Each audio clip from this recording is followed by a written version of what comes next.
And we are rolling. Hi, everybody. How you doing?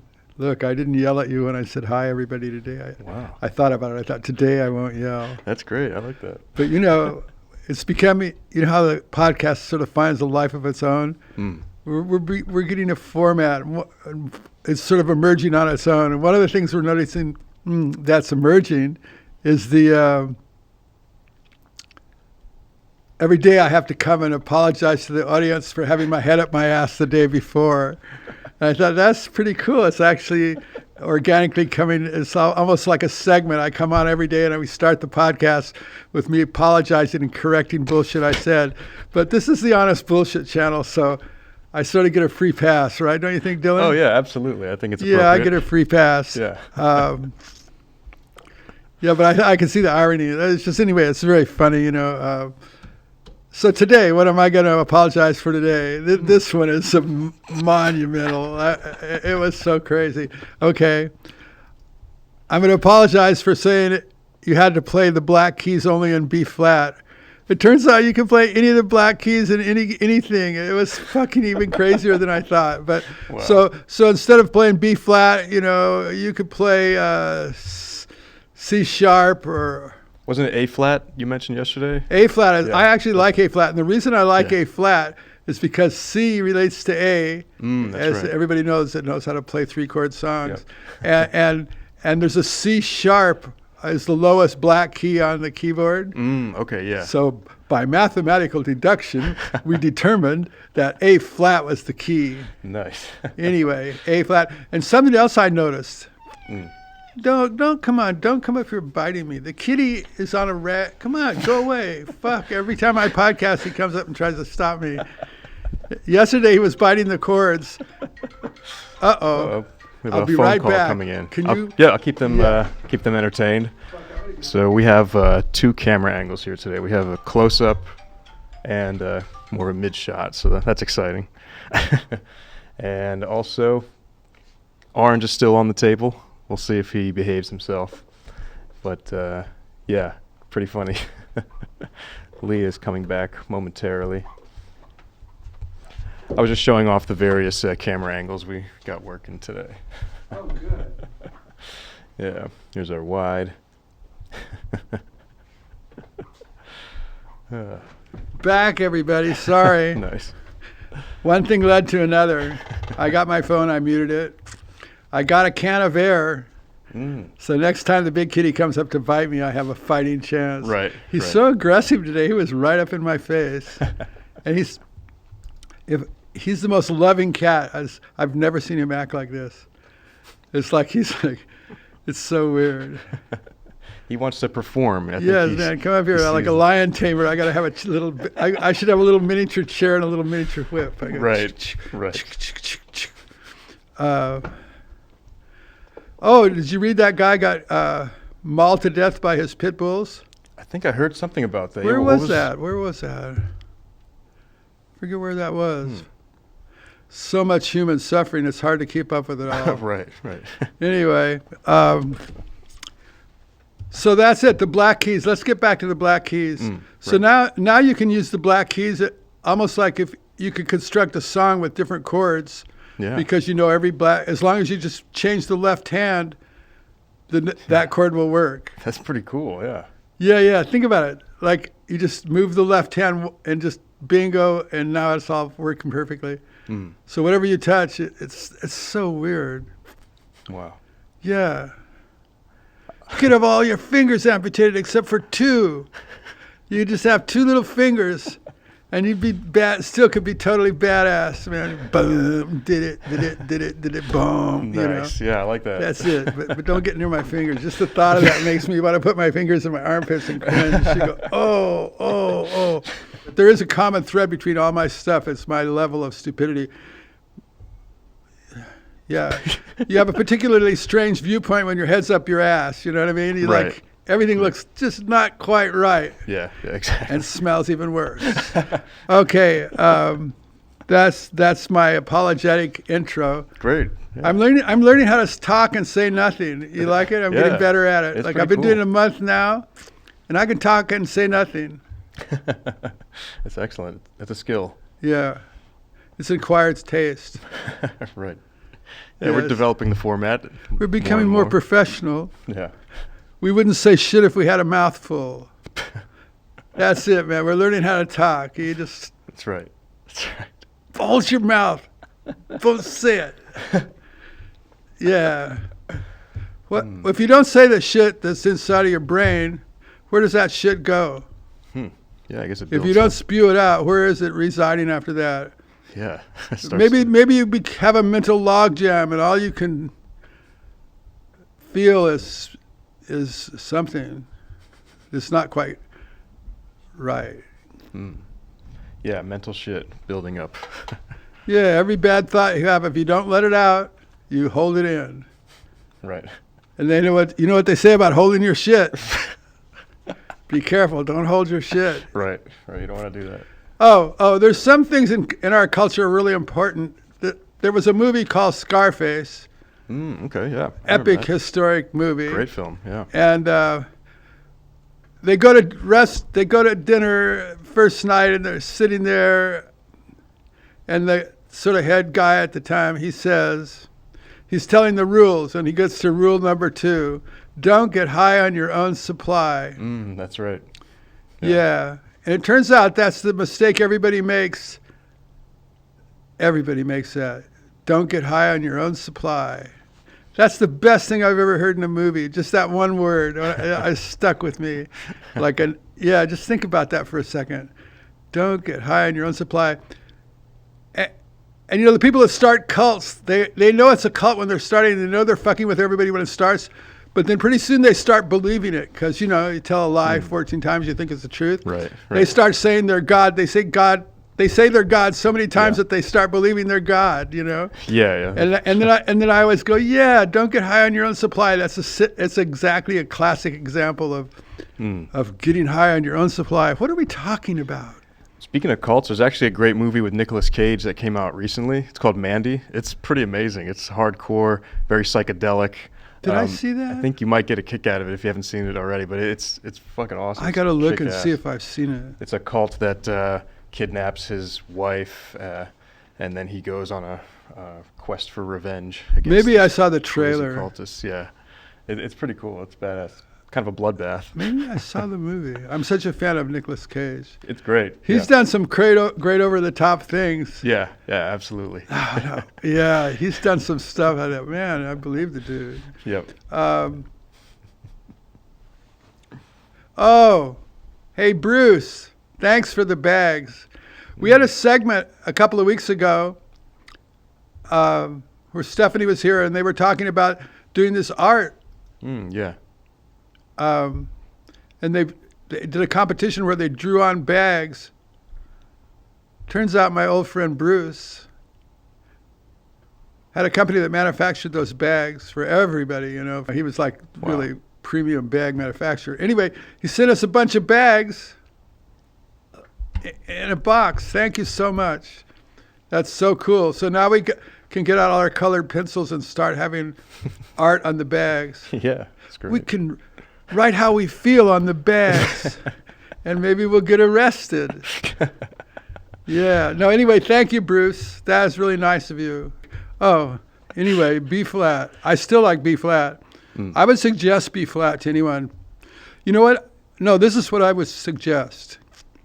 Pick the one that your singing voice matches. Yeah. Like, think of how you would want to sing or whatever, and just try the different notes. And if one of them works with your voice, there you are. You're a singer-player now. That's cool. How about this? This is so nuts. You just have to press that one note that matches your voice, and then all of a sudden, instantly, you can sing and play. Wow. And you don't need any lessons. You don't even need nothing. Just go for it. That's great. It is great, isn't it? Yeah, I got to get myself a keyboard and start messing around with the black keys. So here's another question. This whole fucking podcast thing is very strange psychic. It's a strange psychic trip. Yeah. So does everybody think they're interesting that's doing it? Yeah, right. I would imagine. Yeah, Yeah, or else they wouldn't do it. Right. Yeah. they got something to say, something that they think people would resonate with. So Look, I got nothing to say. There's another question I had about everybody that does it. Yeah, I don't know. Yeah, it's a weird thing. It's a weird thing, but so far it's fun. Oh, yesterday. Oh, I watched the podcast back after we did it, and after it came on YouTube. Yep. And see, sometimes I go like this with my thing, or I'll do my. Yesterday it looked like I ate a booger, and I went, "Oh fuck!"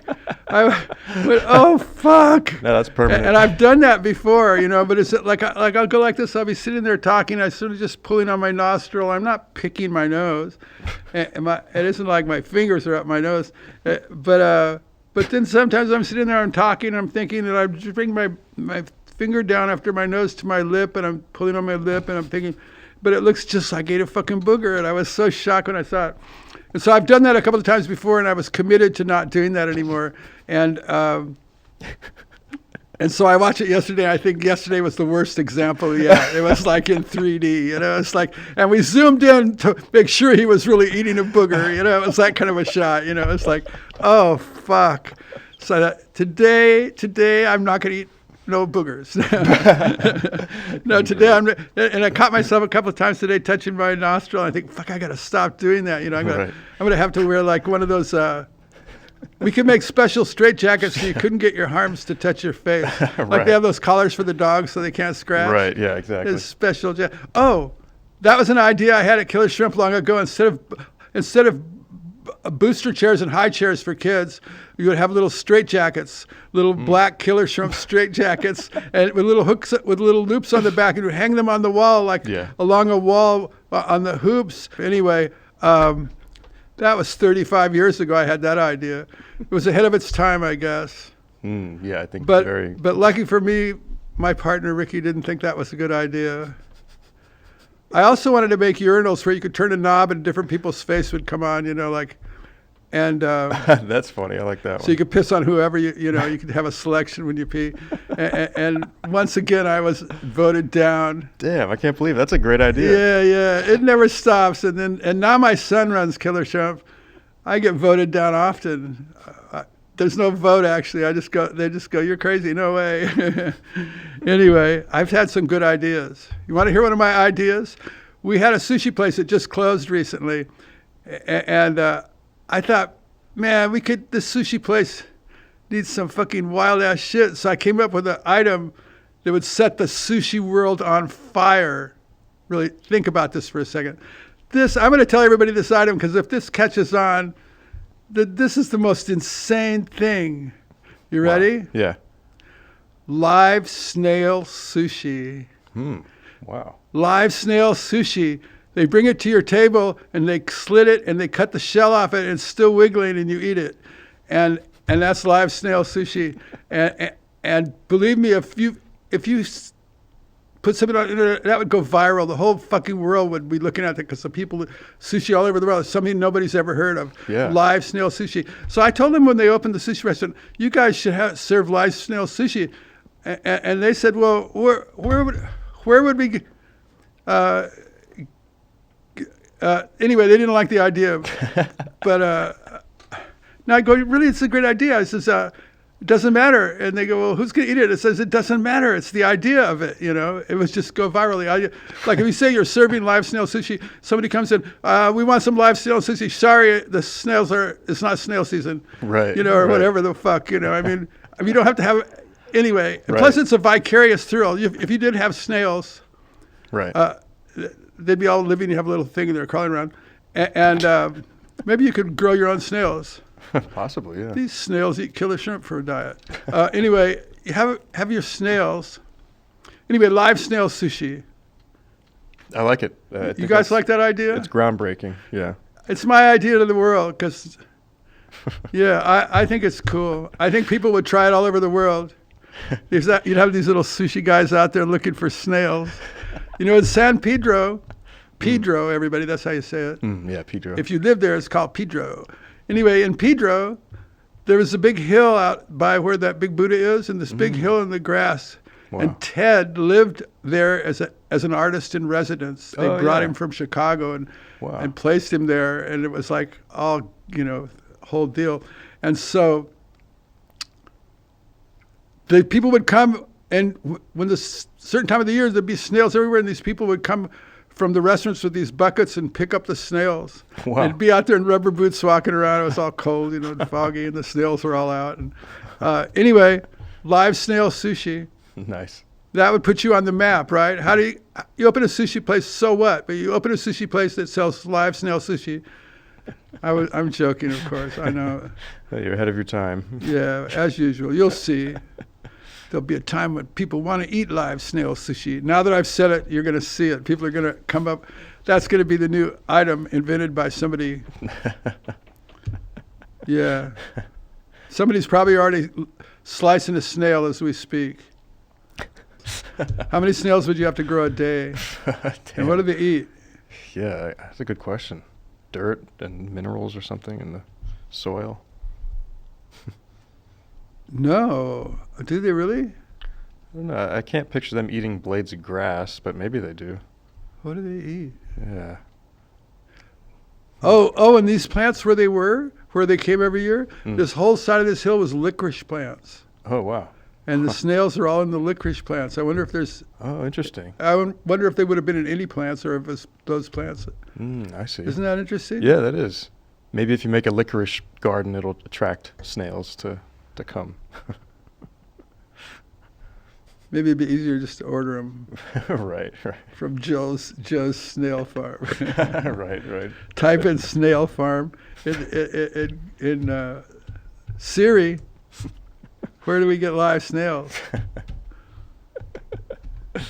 That's funny. I'll be sleeping tonight. The phone will wake me up and go, "I found your snails." Or if you curse at Siri, she puts you in the penalty box. Oh, really? Wow. No, wouldn't that be funny if, No. if Siri could just lock your phone up for like 30 minutes? That'd be hilarious. Yeah. And then when she finally unlocks it, she says, "How'd you like that? Watch your lip, tongue, speech." Great. So, in the future, if you shoot your robot or if you shoot one of those things, will that be like treated like murder? If it's if the thing is owned by the wrong people? Good You shot our question. thing. It would probably be a new classification of murder or manslaughter, like robotic manslaughter or something. Robotic murder. Robotic saber-toothed tiger. That's cool. I like that. That sounds cool. What the fuck? Okay, everybody. We got. I don't know where I'm going with this shit. Okay. Talk to you all later. 3, 2, 1. Bye, Dylan. Bye, Lee.